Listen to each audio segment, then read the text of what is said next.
Do you remember your first period? ज़रूर याद होगा, और अगर याद नहीं होगा तो मेरे साथ देखिए इस वीडियो को, याद आ जाएगा।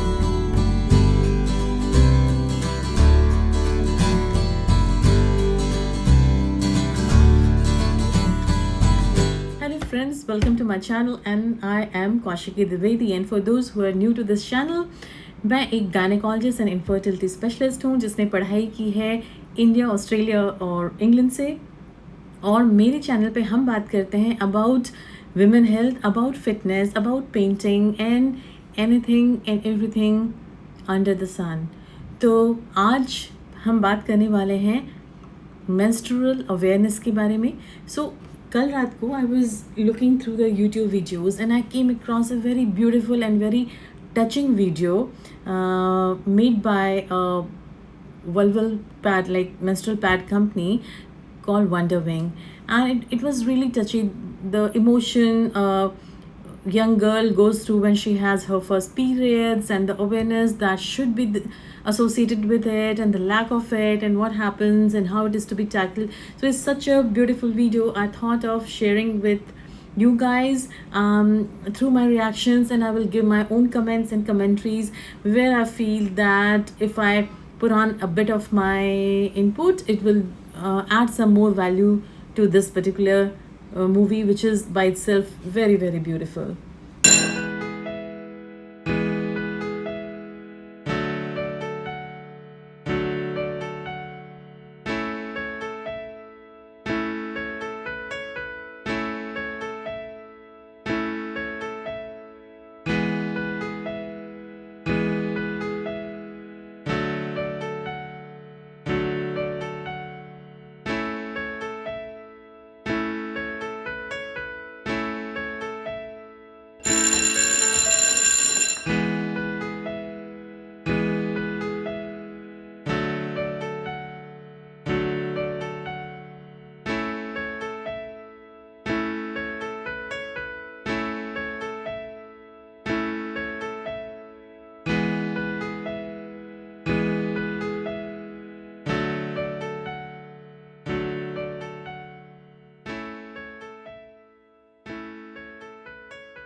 क्या हुआ साक्षी, तू खेल क्यों नहीं रही है? नहीं मेरा पेट बहुत दर्द कर रहा है, मैं घर जा रही हूँ। चल ना। साक्षी, तेरे स्कर्ट पे ये लाल दाग कैसा? अरे ये तो खून है। हमें टीचर के पास जाना चाहिए। एग्जैक्टली फर्स्ट टाइम जब आप देखते हैं अपने कपड़े पे लगा हुआ खून का दाग और आपको ये नहीं पता होता कि इसके पीछे रीज़न क्या है, तो एक दहशत सी दौड़ जाती है, घबराहट हो जाती है कि आखिर ये हुआ क्या है। मुझे तो कहीं भी चोट नहीं लगी, पर ये ब्लीडिंग किधर से हो रही है। ऐसा ही कुछ हुआ था मेरे साथ भी। आई डोंट रिमेंबर एग्जैक्टली, या तो मैं 10 साल की थी या 11 साल की, या 12 भी हो सकती हूँ। स्कूल से आई and I used to wear shorts kind of bloomers just below my skirt. तो that was my usual habit. घर आया, स्कर्ट निकाला, उसको स्वर्ल किया, and then I would throw it, and then I change my घर का कपड़ा। So that is what I did that day as well, and I did it, and suddenly my mom came कि चलो तुम्हें कुछ बताना है। एंड आई लुक्ड, एंड मेरे सारे कपड़े में पूरा रेड लगा हुआ था मेरे शॉर्ट्स में, and I was shocked, I was terrified. मैं सर ये क्या हो गया मुझको? कोई बात नहीं, चलो। And then she gave me some pad etcetera to use without explaining though that what had happened, इसके सिवा कि इसको मासिक बोलते हैं। But I had no idea, और उस समय गूगल या यूट्यूब वगैरह नहीं होते थे, तो आप किसी से पूछ नहीं सकते थे, इतना छोटा बच्चा डर जाता है। तो पहली बार जब आप ब्लीडिंग देखते हैं और अगर आप एंटिसिपेट नहीं कर रहे हैं, तो it can be scary and it can be traumatic. In my opinion it is a good idea to prepare the kids beforehand. जब लगे कि वो 10-11 साल के करीब के पहुंच रहे हैं, उनको पहले से ही थोड़ा सा ओरिएंटेशन दे देना जो है ना, वो अच्छी बात होगी पेरेंट्स के पॉइंट ऑफ व्यू से। चलो जाते। लगता है साक्षी को पीरियड्स आए हैं। हाँ।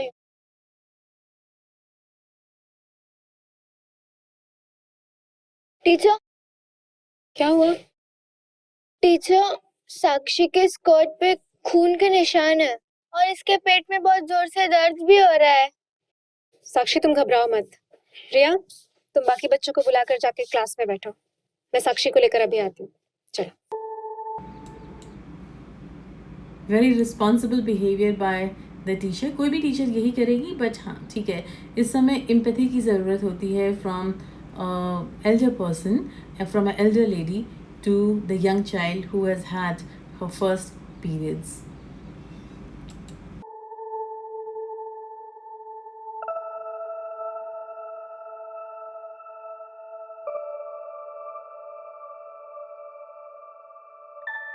साक्षी अपने हाथ अच्छे से धो लेना, ठीक है? मैं बाहर तुम्हारा इंतजार कर रही हूँ। अच्छा सुनो, अपनी मम्मी का नंबर दे दो मुझे। 9969। अच्छा सुनिए, एक फ्रेश स्कर्ट और एक हीट बैग का इंतजाम कर दीजिए। Well, do not available in all the schools कि एक्स्ट्रा स्कर्ट मिल जाए और हीट पैक मिल जाए, but it is a good suggestion. School वालों को ये सोचना चाहिए कि इस तरह की सिचुएशंस आ सकते हैं और एंटिसिपेट करते हुए कुछ एक्स्ट्रा चीज़ें ऐसी रखनी चाहिए, because it can be quite embarrassing for the little girl. Sakshi जाओ अपनी सीट पर बैठो।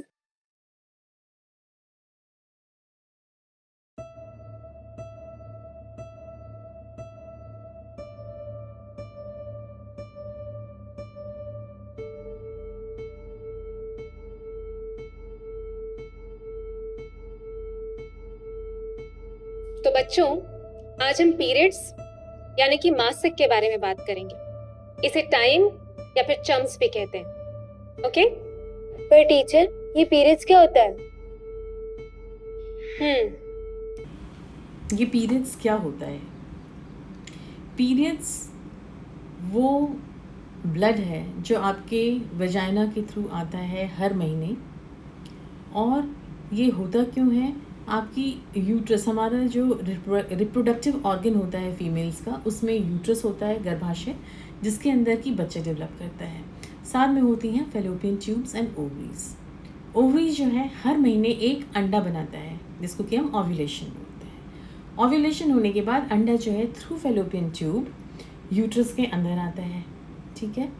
और अगर जब वो फैलोपियन ट्यूब में होता है, राधा अंदर आने के पहले ही अगर कि किसी लेडी या गर्ल ने सेक्स किया, तो स्पर्म जो है वो अंडे से मिलता है, फर्टिलाइजेशन होती है और बनता है एक एम्ब्रियो, जो कि ट्यूब से खिसक के 5-6 दिन के बाद यूट्रस के अंदर पहुंच जाता है और वहाँ पे बन जाता है एक बेबी इम्प्लांटेड, ठीक है? बेबी इम्प्लांट हो जाता है। अगर ऐसा नहीं होता, सेक्स नहीं होता या कॉन्ट्रासेप्शन यूज़ किया जा रहा है, अंडा बनता है, यूट्रस की इनर लाइनिंग जो है वो थिक होती है, इस एंटिसिपेशन में कि शायद प्रेगनेंसी हो सकती है, पर प्रेगनेंसी होती नहीं है। और जो इनर लाइनिंग यूट्रस की होती है उसको हम बोलते हैं एंडोमेट्रियम, जो कि जिसमें कि वैसे तत्व होते हैं जो कि अगर प्रेगनेंसी इम्प्लांट होती है तो उसको पोषण दे सके, ठीक है? इसलिए नेचर ने बनाया होता है। तो जब प्रेगनेंसी ही नहीं हुई तो फिर उन तत्वों का कोई काम भी नहीं है, उन पोषक तत्वों का कोई काम नहीं है। तो हर महीने फिर ये यूट्रस की इनर लाइनिंग या एंडोमेट्रियम जो है वो शेड ऑफ हो जाती है और वो सामने में आती है पीरियड के तौर पे, जिसमें कि ब्लड एक मेजर कंपोनेंट होता है। उसके पहले आप लोग मुझे ये बताइए कि हम बड़े कैसे होते हैं? हमारे दिमाग के निचले हिस्से में एक ग्रंथि होती है जिसे पिट्यूटरी ग्लैंड कहते हैं। ये ग्रंथि हमारे शरीर में नए हार्मोन्स बनाती है, जिसकी वजह से हम बड़े होते हैं। अब जैसे जैसे हम बड़े होते हैं, हमारे शरीर में कई बदलाव आते हैं, जैसे कि लंबा होना, चेहरे पर मुहासे आना, स्तन का बड़ा होना, गुप्त अंगों पर बाल आना, या फिर खिलौनों की जगह दोस्तों का साथ पसंद आना। लेकिन इसका जो सबसे अहम काम होता है वो है हमें जवान बनाना। आमतौर पर हमारे शरीर में ये बदलाव 8 से 13 साल की उम्र में शुरू होते हैं। टीचर, पर पीरियड्स में खून क्यों? बिल्कुल सही। ऐसा होता है कि नेचर का काम ही यही है कि चाहे वो इंसान हो या जानवर, उनका काम होता है प्रोक्रिएट करना, ताकि उनकी जो है जनरेशन आगे बढ़ सके। तो नेचर इस तरीके से शरीर को चेंज करता है कि उसमें चेंजेस आए जिससे कि बॉडी तैयार हो सके प्रोजेनी को आगे कैरी ऑन करने के लिए, ताकि इंसान जो है बच्चा पैदा करने के लायक हो सके। तो उसी प्रक्रिया के दौरान जो है ब्रेन में हार्मोन्स बनने लगते हैं जो कि हमारे रिप्रोडक्टिव ऑर्गन्स, फीमेल्स में यूट्रस, ओवरीज को, और मेल्स पे स्पर्म और टेस्टिस को, स्पर्म एंड पीनस एंड टेस्टिस को कंट्रोल करता है हमारा ब्रेन। सो उससे ये ऑर्डर मिलता है नीचे के हमारे रिप्रोडक्टिव ऑर्गन्स को फ्रॉम ब्रेन कि yes now this is a time जबकि आपका शरीर ग्रो कर रहा है, विकास कर रहा है, और फिर अल्टीमेटली बनने लग जाता है हर महीने एक अंडा। और उसके अलावा जो है ये तो अंदर में होता है, उसके अलावा शरीर में कई और चेंजेस आते हैं, जैसे लड़कियों में ब्रेस्ट डेवलपमेंट हो जाती है, एक्सिलरी हेयर बगल में बाल डेवलप करता है, नीचे प्यूबिक हेयर डेवलप करता है, और मेल्स में भी जो है axillary hair, pubic hair develop करता है, आवाज़ थोड़ी जो है उनका भारीपन आ जाता है, मूंछ आती है, दाढ़ी आती है। सो ये सारे सेकेंडरी सेक्सुअल कैरेक्टर होते हैं जो बताता है कि इंसान धीरे धीरे पहुंच रहा है उस स्टेज में जबकि वो प्रोक्रिएट कर सकता है, जब वो अपनी प्रोजेनी को आगे बढ़ा सकता है। और ये बिल्कुल नेचुरल सी चीज़ है जो कि सारे ही प्राणियों में एज वेल एज जितने भी तरह के जीव जंतु हैं हर किसी में अपने अपने तरीके से होती है। ये नेचर का नियम है। हमारे पेट का जो निचला हिस्सा होता है वहां पर यूट्रस यानी कि गर्भाशय होता है। आगे चल कर के बच्चा यहीं पर बनता है। और यूट्रस के दोनों तरफ ओवरी यानी कि अंडाशय होते हैं जो हमारे बड़े होने पर फीमेल एग्स को यूट्रस तक पहुंचाते हैं। यूट्रस इन फीमेल एग्स को सुरक्षित रखने के लिए टिश्यू की एक दीवार बनाता है जो कि खून और पोषक तत्वों से भरी होती है। अब इन फीमेल एग्स को मेल स्पर्म ना मिलने पर वो इस टिश्यू की दीवार को तोड़ के शरीर से बाहर निकल आते हैं। पीरियड्स के दौरान जो हम खून देखते हैं वो इस टिश्यू की दीवार का ही खून होता है। किसी को ये 3 तो किसी को 7 दिनों तक होता है, और ऐसा इसलिए होता है क्योंकि हमारे शरीर की बनावट अलग अलग है। तो क्या मैं माँ बन जाऊंगी? पीरियड्स आने से कोई माँ नहीं बन जाता। पीरियड्स आने से जस्ट ये होता है कि आपका शरीर जो है वो माँ बनने के लायक हो गया है। मतलब कि आपकी शरीर में ओव्यूलेशन हो रहा है, और अगर आप किसी ऐसे पर्सन के साथ सेक्स करते हैं जो स्पर्म बना रहा है तो नेचुरली कंसीव करने के लिए एग और स्पर्म की ज़रूरत होती है। तो शरीर में ये पोटेंशियल है कि इंसान प्रेग्नेंट हो सकता है, लेकिन ऐसा नहीं है कि होएगा अनलेस, और अगर आप सेक्स नहीं करते हैं या अगर आप कॉन्ट्रासेप्शन यूज़ करते हैं तो नेचुरली प्रेगनेंसी आपको नहीं होएगी और आप माँ नहीं बनेंगे। तो डरने की उसमें कोई ज़रूरत नहीं है। नहीं, माँ नहीं बनोगी, लेकिन पीरियड्स आने का मतलब ये होता है कि हमारा शरीर माँ बनने के काबिल हो चुका है और हमारे शरीर का विकास ठीक तरीके से हो रहा है। टीचर, क्या पीरियड्स हमें हमेशा होते रहेंगे? पीरियड्स हमेशा नहीं होते हैं। पीरियड्स जो है वो रिप्रोडक्टिव एज ग्रुप में होता है which is usually from 9-10 year olds to लेकर के 45-55, एंड फीमेल्स में यूजुअली मेनोपॉज हो जाता है, and it varies from country to country and genetic factor to genetic factor. तो जिस समय कोई भी बच्ची पैदा होती है तो उस समय उसके ओवरी में मिलियंस ऑफ फॉलिकल्स होते हैं जिसके अंदर की अंडे होते हैं, और हर महीने उन मिलियन ऑफ एग्स में, फॉलिकल्स में से एक ही अंडा बनता है जो कि रिलीज़ होता है ओवरी में से। बट हैविंग सेड दैट, उसके साथ साथ कोई 300-350 फॉलिकल हर साइकिल में ख़त्म हो जाते हैं, डिस्ट्रॉय हो जाते हैं। तो इसी रफ्तार पे अगर चीज़ें चलती रहती हैं, सो बाय द टाइम वो बच्ची 45-55 ईयर तक पहुंचती है, उसकी सारे फॉलिकल्स ख़त्म हो जाते हैं और फिर आ जाता है मेनोपॉज, क्योंकि अगर अंडा वहाँ पे फॉलिकल ही नहीं है, अंडा नहीं बनेगा, ईस्ट्रोजन नहीं बनेगा, इस यूट्रस की इनर लाइनिंग एंडोमेट्रियम नहीं बनेगी, तो फिर आ जाता है मेनोपॉज।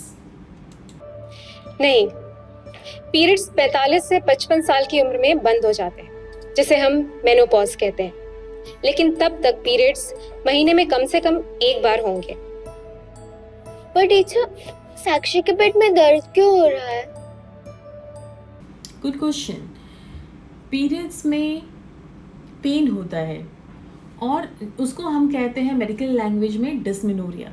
डिस्मेनोरिया दो तरीके का होता है, primary dysmenorrhoea and secondary dysmenorrhoea. Primary dysmenorrhoea वो होता है जो तब आपके पेट में होता है जब वहाँ पे कोई और प्रॉब्लम नहीं है, लाइक कोई किसी तरह की कोई बीमारी, फाइब्रॉइड, एंडोमेट्रियोसिस वगैरह नहीं है, जस्ट बिकॉज आपको पीरियड्स हो रहे हैं उसके कारण से पेन है। और ये पेन का कैरेक्टरिस्टिक जो टिपिकल होता है कि पीरियड आने से जस्ट पहले आपको पेन होना स्टार्ट हो जाता है और उसके बाद 1-1.5 दिन के भीतर जो है पेन सबसाइड कर जाता है। और this is what is called primary dysmenorrhoea, जो कि बच्चियों को होता है शुरुआत में।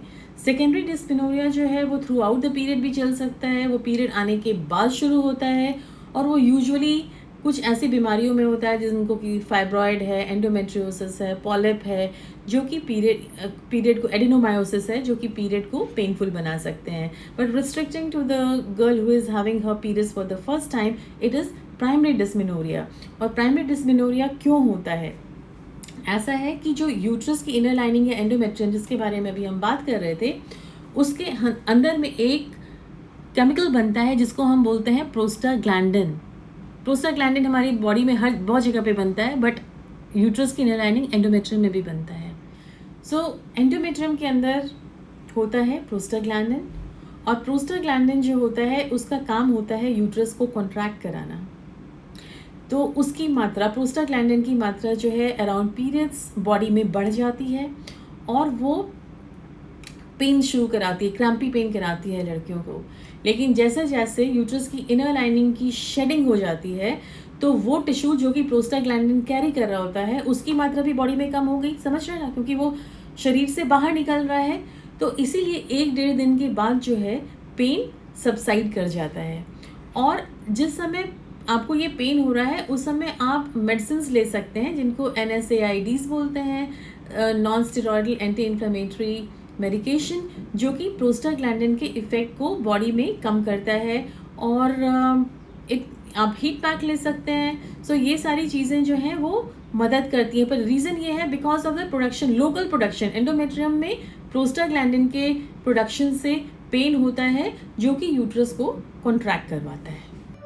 पीरियड्स के दौरान पेट में दर्द होना, मरोड़ आना या फिर जी मचलाना आम बात होती है। ऐसा इसलिए होता है क्योंकि जो यूट्रस होता है वो अंडों को बाहर निकालने के लिए खुद को दबाता है, जिससे हमें पीरियड्स में मेंस्ट्रुअल ब्लड के साथ में अंडे बाहर नहीं निकल रहे होते हैं। वो शरीर के अंदर ही, अगर उसको 24 से 48 घंटे के बीच में स्पर्म नहीं मिलता है तो वो बॉडी के अंदर ही डीजनरेट कर जाते हैं, जिससे हमें दर्द महसूस होता है। ऐसे में हीट बैग या फिर गर्म पानी की बोतल को कपड़े में लपेटकर पेट के निचले हिस्से में लगाने से बहुत आराम मिलता है। और हाँ, कुछ एक्सरसाइजेस भी हैं जो इस दौरान बहुत मदद करती हैं। लेकिन सबसे खास बात, पीरियड्स के दौरान हमें अपने शरीर की साफ सफाई का बेहद ख्याल रखना चाहिए और अपने गुप्त अंगों को एकदम साफ रखना चाहिए, जिससे कि इन्फेक्शन का कोई खतरा ना हो। Exercises in general keep your mood elevated, आप खुश रहते हैं, बट ऐसा कोई स्पेसिफिक एक्सरसाइज नहीं है जिसको कहा जा सके कि अगर आप पीरियड्स में करते हो तो उससे आपको रिलीफ मिलेगा। You know, we are talking about science, तो साइंस में ऐसा कोई नहीं है कि कोई मैं स्पेसिफिक एक्सरसाइज बोल दूं कि हाँ आप यही करो तो आपको पीरियड में रिलीफ होने वाला है। Exercise in general, that is what they are meaning, जो कि आप अपनी फिजिकल कैपेसिटी के हिसाब से उस समय कर सकते हैं। क्योंकि अगर आपकी बहुत ज़्यादा हेवी ब्लीडिंग हो रही है, शायद आप उतना एक्सरसाइज नहीं कर पाएँ, तो जब लगे कि बॉडी थोड़ा इस कंडीशन में लग रही है कि आप एक्सरसाइज करें तो डेफिनेटली करें, and that will make you feel happy with the happy hormones endorphins. Teacher, पर क्या खून निकलने से कमजोरी नहीं होती? नहीं, पर जरूरी है कि पीरियड्स के दौरान हम संतुलित आहार लें, जैसे कि हरी सब्जियां और दूध, जिनमें कार्बोहाइड्रेट्स, विटामिन सी और आयरन भरपूर मात्रा में। पीरियड्स के दौरान यूजुअली आमतौर पे हम एक्सपेक्ट करते हैं कि 80 ml से ज़्यादा का ब्लड लॉस नहीं होगा एक पर्टिकुलर फीमेल में, उससे कम ही होगा। और जिनको 80 ml से ज़्यादा का ब्लड लॉस होता है तो उस सूरत में उनकी बॉडी में से आयरन का लॉस होता है। तो अगर बहुत ज़्यादा हेवी पीरियड्स हो रहे हैं तो एक्चुअली कमज़ोरी आ सकती है। और बहुत बार जब लड़कियों का पीरियड स्टार्ट होता है तो इनिशियली उनके पीरियड्स को थोड़ा सा रेगुलेट होने में टाइम भी लग जाता है, ना हर किसी के नहीं बट किसी किसी का लग जाता है, और उसको हम बोलते हैं प्यूबर्टी मेनोरेजिया। तो अगर ऐसा लगे कि आप बहुत हेवीली ब्लीड कर रहे हैं, let your parents know and they can always contact a gynaecologist, और उस सूरत में आपको मेडिसिन दी जा सकती है ताकि आपके पीरियड्स कंट्रोल हों, क्योंकि बहुत ज़्यादा पीरियड का फ्लो होने से हीमोग्लोबिन का डेफिनेटली लॉस होता है। हमें कैसे पता चलेगा कि पीरियड्स कब होने वाले हैं? ये काफी सिंपल है। आपका जो लास्ट पीरियड था उसका पहला दिन आप कैलेंडर पे मार्क कर लो, और जो दूसरा पीरियड है उसका भी पहला दिन कैलेंडर पे मार्क कर लो। इन दो पीरियड्स के बीच में जितने दिनों का गैप होता है उसे मेंस्ट्रुअल साइकिल कहते हैं, और आम तौर पर ये 28 से 34 दिनों की होती है। दो पीरियड्स के बीच में जितने दिनों का गैप होता है अक्सर सारे पीरियड्स उतने दिनों के बाद ही आते हैं। ये तो सच में सिंपल है। और हाँ, पीरियड्स के दिनों में सैनिटरी नैपकिन हमेशा अपने साथ रखें। पर टीचर, ये सैनिटरी नैपकिन क्या होता है? सैनिटरी नैपकिन एक बहुत ही हाइजीनिक शोषक वस्तु है जिसका इस्तेमाल हम पीरियड्स के दिनों में करते हैं। ये खून के बहाव को सोख लेता है और पहने हुए कपड़ों पर दाग नहीं लगने देता। टीचर, ये नैपकिन हम कितने दिनों तक यूज कर सकते हैं? एक नैपकिन को सिर्फ एक ही बार इस्तेमाल करना चाहिए, और रेगुलर इंटरवल्स पे नैपकिन्स को बदलते रहना चाहिए। और हाँ, इस्तेमाल किए हुए नैपकिन्स को हमेशा पेपर में लपेट करके ही फेंकें। और सबसे जरूरी बात, नैपकिन इस्तेमाल करने के बाद अपने हाथों को अच्छी तरह से धोना चाहिए। टीचर, क्या हम सूती कपड़ा यूज कर सकते हैं? नहीं, बिल्कुल नहीं। नाउ यहाँ पे ऑब्वियसली क्योंकि ये वीडियो बनाया गया था, एक कंपनी ने बनाया था जो कि सैनिटरी नैपकिन्स बनाते हैं, सो नेचुरली उन्होंने कहा कि कॉटन कपड़ों को यूज़ नहीं कर सकते, जबकि अभी ट्रेंड आ रहा है टू बी इको फ्रेंडली, तो उसमें लोग रीयूजेबल सूती कपड़ों वाले पैड्स के लिए भी जा रहे हैं। और अभी की बात नहीं, पहले भी like when it was not the modern time, तो हमारे पेरेंट्स वगैरह ने वैसे ही यूज़ किया है साफ़ कॉटन कपड़े जिसके अंदर की कॉटन या रुई होती थी, और उसको आप धो सकते हो, चेंज कर सकते हो। It might not be as comfortable as the routine sanitary napkin, अपने प्लेस से स्लिप कर सकता है बिकॉज इनमें यूजुअली एडहेसिव होता है, या जो मार्केटेड सैनिटरी नैपकिन्स होते हैं एडहेसिव होता है, या उसमें होता है इलास्टिक बैंड जो कि उसको प्लेस पे रखता है, वाइल जो घर पे आपका बनाया होता है कपड़ा वो उतना कंफर्टेबल नहीं होता। But it is wrong to say that it can not be used, या उससे कोई किसी तरह का कोई इन्फेक्शन या परेशानी होती है, ऐसा नहीं है। कई औरतें हैं जो सूती कपड़ा या फिर सूखी घास जैसी घरेलू चीजें यूज करती हैं। ये गलत तो है ही, साथ ही साथ इससे स्वास्थ्य को भी हानि पहुंचती है, और फिर सूती कपड़े को एक जगह फिक्स करके रखना भी मुश्किल होता है। इसलिए हमें सिर्फ और सिर्फ सैनिटरी नैपकिन ही यूज करना चाहिए। वेल आज के टाइम में तो मेंस्ट्रुअल कप एंड टैम्पून्स वगैरह भी अवेलेबल है। टैम्पून्स रादर लाइक 1990 से ही अवेलेबल है इंडियन मार्केट में। इट्स लाइक कि जस्ट लोगों को ओरिएंटेशन अभी थोड़ी ज़्यादा आ रही है, और ऐसा नहीं कि आप सिर्फ नैपकिन ही यूज़ कर सकते हैं। आप नैपकिन, मेंस्ट्रुअल कप, टैम्पून्स, जो भी आपकी कन्वीनियंस के हिसाब से आपको ठीक लगता है उसको यूज़ कर सकते हैं। पर टीचर, उन दिनों मेरी बहन को कम और मुझे ज्यादा भाव क्यों होता है? Because every human being is different. ये भी हॉर्मोन्स का ही प्रभाव है। हर लड़की के बहाव का स्तर और पीरियड्स की अवधि अलग अलग होती है, इसलिए किसी को खून कम तो किसी को ज्यादा आता है। लेकिन हाँ, अगर खून लगातार और ज्यादा मात्रा में आए और अगर थकान महसूस हो तो तुरंत डॉक्टर के पास जाना चाहिए। तो बच्चों, याद रखिए कि पीरियड्स में हमेशा सैनिटरी नैपकिन ही इस्तेमाल करना चाहिए। टीचर, अरे साक्षी, तुम्हारी मम्मी आ गई। बच्चों, आप लोग कुछ देर के लिए क्लास से बाहर जाइए, मुझे साक्षी की मम्मी से कुछ बात करनी है। दरअसल साक्षी के पीरियड शुरू हुए हैं, इस वजह से वो थोड़ा परेशान है। ओह अच्छा, मैं उसे ज़रा बात कर लूँ? क्यों नहीं, लेकिन उससे पहले मैं आपसे कुछ ज़रूरी बात करना चाहती हूँ। मैंने साक्षी और क्लास में बच्चों को पीरियड से संबंधित जानकारी दी है, लेकिन मैं ऐसा मानती हूँ कि इसमें पेरेंट्स का भी कुछ फ़र्ज़ बनता है। बिल्कुल, पेरेंट्स का कुछ नहीं, बहुत कुछ रोल होता है। और गर्ल्स को अगर पहले से ही प्राइम करके रखा जा सके कि उनको पीरियड्स आने वाले हैं एंड व्हाट टू एक्सपेक्ट, तो ट्रोमा काफ़ी कुछ कम हो जाता है। जैसे मैं अपने एक्सपीरियंस से बोलती हूँ, मेरे लिए इट वाज रियली ट्रॉमेटिक, क्योंकि मुझे कुछ भी आइडिया नहीं था कि ऐसा कुछ होता है। और जब ये हुआ तो it took me at least about a years time to come to term with the fact कि ऐसा कुछ होता है। And I so very badly wished कि मेरे साथ ये बंद हो जाए होना। तो इसलिए पेरेंट्स का बहुत बड़ा योगदान होता है। आज के टाइम में पेरेंट्स ऐसे काफ़ी चेंज भी हो चुके हैं, वैसी बात नहीं है पहले वाली जैसी। तो देखा आपने, ये बहुत ही इंटरेस्टिंग वीडियो है और बहुत इन्फॉर्मेटिव है। और आई एम प्रीटी श्योर कि अगर आप यहाँ वीडियो के इस एंड तक आ चुके हैं आखिर तक, तो आपने इन्जॉय किया होगा इस पर्टिकुलर वीडियो को। एंड आपको भी याद आया होगा कि किस तरीके से स्टार्टिंग में आपके पीरियड स्टार्ट हुए थे, राइट। तो अगर आपको मेरा ये कंटेंट पसंद आया हो तो प्लीज़ मेरे चैनल को आप लाइक करें, सब्सक्राइब करें, नोटिफिकेशन का बेल दबाएं और आगे भी देखते रहें। अगर आपको पसंद नहीं आया तो कोई बात नहीं, फिर मिलेंगे हम और इन्फॉर्मेशन के साथ। तब तक के लिए बाय बाय।